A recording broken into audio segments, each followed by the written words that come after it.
Komishinii naamusaa fi farra malaammaltummaa Dr. Saamu'eel Urqatoo adeemsa malaammaltummaa ittisuu waggaa darbe keessaan bu'aan qabatamaan galmaa'eera jedhan. Koreen farra malaammaltummaa biyyoolessaa hundeeffamee akka falmii farra malaammaltummaa qindoomina qabutti sirni itti gaafatamummaa uumuu danda'ameera jedhan. Dhaabbilee federaalaa fi naannolee keessattis dhimmoonni itti gaafatamummaa seeraa, qorannoo, himannaa fi adeemsi falmii eegalamee murtoo irra ga'ee akka jirus dubbataniiru. Dhaabbilee malaammaltummaaf saaxilaman qorannoon adda baafamanii sirna hojiif toominaa fi itti gaafatamummaa qabu akka hordofan taasifameera jedhan. Galmeen qabeenyaa fi mirkaneessi muudamtoota, hoggantootaa fi hojjetootaa qoratame madda qabeenyaan beekamnee fi qaama dhimmi ilaallatuun adda bahee jira jedhan. Keessattuu adeemsi bittaa gurguddaan malaammaltummaaf saaxilamaa turan dhaabbachuun adeemsa iftoominaa fi itti gaafatamummaa qabuun raawwatamus himaniiru. Haala kanaan bara 2015tti birriin biiliyoona 7.2 ol malaammaltummaa irraa baraarame adeemsa gurgurtaa xumuruun lafa hektaara 1000 lakkaa'amu gara baankii lafaatti deebi'eera. Hojiiwwan koreen farra malaammaltummaa biyyaalessaa raawwatee osoo hin dabalatiin yaadonni malaammaltummaa waliin wal qabatan 800 ol adda baafamanii komishinicha qofaan akka qoratamuuf abbaa alangaaf kan ergaman ta'uu fi hojiin itti gaafatamummaa seeraa mirkaneessuu akka raawwatamu Dr. Saamu'eel ibsaniiru.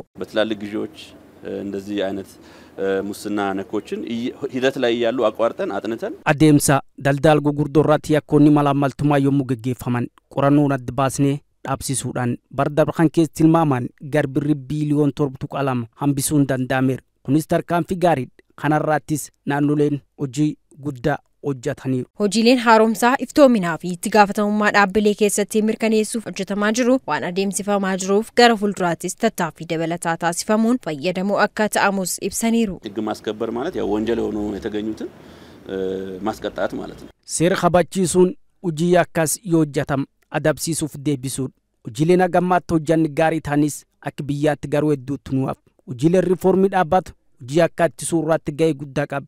Keessattuu itti gaafatamummaa fi iftoomin mirkaneessuu keessatti jechuun. Itti gaafatamummaa yakkaa mirkaneessuu fi qabeenya hatame deebisuuf hojiin bal'aan komishinichaan hojjetamaa akka jiru eeranii tajaajila dijitaalaa dhaabbatichaa cimsuun hirmaannaa lammiilee guddisuun dhaabbilee miidiyaa waliin hariiroo cimaa uumuun hojiin malaammaltummaa ittisuu bara kana cimee akka itti fufuus ibsaniiru. የጸረ ሙስና ትግል እውቀት ላይ የተመሰረተ ተቋማዊ አሰራርን የተከተለ qabsoon farra malaammaltummaa beekumsa kan bu'uureffatee dhaabbileen hundi akkasuma miidiyaalee fi utaaleen hawaasaa hunda kan hirmaachisus ta'uu qaba. Sababni isaas yakki kun yakkoota kaan irraa kan addis taasisu hedduudha. Yakka karoora cimaan hojjetamuun kanaafis hirmaannaa hundaa fi beekumsa cimaa barbaada.